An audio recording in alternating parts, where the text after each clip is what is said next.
Tere! Vaataks 2026 mudeli aasta Cartagosid. Võtame ette Cartago C-Line 4.9 LE. Mercedese peal, Fiati peal. Põhimõtteliselt on nad suhteliselt samasugused autod, ülesehitus on sama. Mercedese peal on uuem nina, teistsugune, Fiati peal natuke teistsugune esiots. See on nagu kõige suurem väline vahe neil. Sisemine vahe on kahte erinevat, seal ei ole nüüd vahet, kes ta tellida Mercedese peale või Fiati peale. See sisu on, värvid on valitavad. Aga siin ongi näha kahte erinevat stiili, mida nad kasutavad. Vaatame nüüd väljast. Cartagole omane uus C-bränding, Cartago. Noh, Mercedese peal aluse peal muidu kõik juhiabid, LED esituled, hästi madal vaade ette alla. Ehk see tähendab seda, et kui teil midagi ees on või teil on selline avar vaade, mitte ei ole ülesse taevasse nii palju, vaid ka näete auto ette rohkem kui tavalisel täisintegreeritud bussil. Muidugi Cartagole ainulaadne topeltpõranda lahendused, panipaikade suurused, millele tõesti ei ole vastast. Garaaž, tõesti suur, mahub Vespa täiesti vabalt sisse, pluss veel hästi palju muid asju. 350 kilo kandevõimega, kui panna kärukonks alla, 450 kilo. Siin on ka veel panipaik. Panipaik ka vasakul pool küljes. Siin on tõesti, et saab läbi panna asju, suuri asju, väiksemaid asju. Ehk kogu mahutavus sellel autol panipaikadel on peaaegu 5000 liitrit. Juhi uksel astmelaud, selline mugav lisa.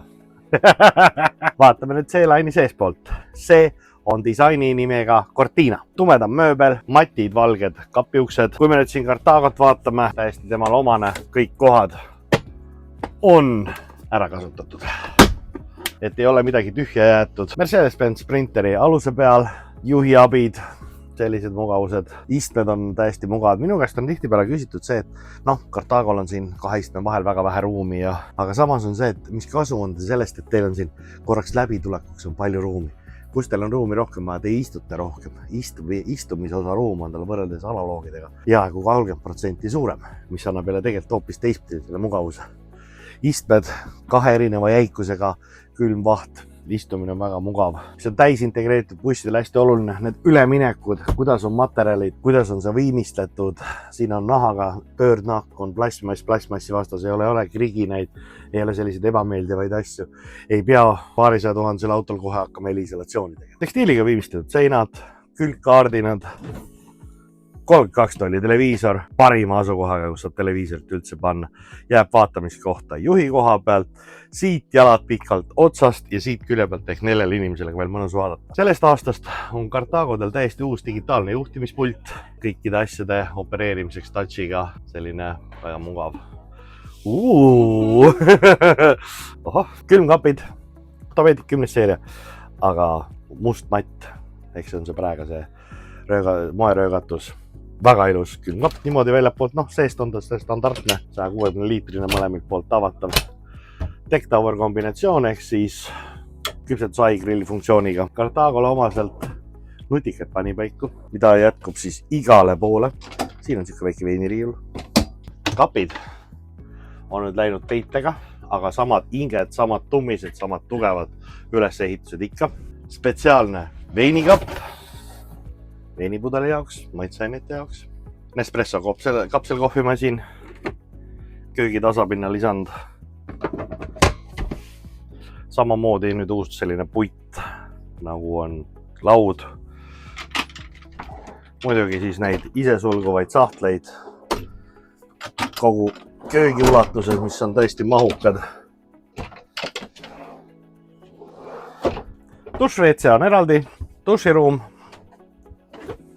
Suurust jagub. WC-s on nagu eraldi, kui alati saab selle vaheukse panna, aga Cartagol on veel selline nutikas lahendus, et saab WC veel eraldada ja jätta vaheuks kinni. Muidugi ruumi on siin piisavalt, ma ei tea, veel ilus on. Uued matid, tasapinnad, mis annavad sellise väga väärika välimuse, kuna on tegemist tõesti luxury class, premium liner class masinaga. Täiesti puidust korralik vaheuks, ka magamistoa eralduseks, plastmass vedrusse peal, spetsiaalsed külmvahud. Kapipinda on palju magamistoas. Ei ole sellised, et paned 2 paari sokke ja kapp on täis. Põranda vahel panipaigad, välisuksest sisse tulles, köögis veel oma kelder. Siin tagasilla peal tehniline, kus on veepaagid, astmelaud, panipaikadega riidekapp, millel on, siin tõuseb serv ülesse, et saab siia nagu minna täiesti normaalsesse tavalisse kappi.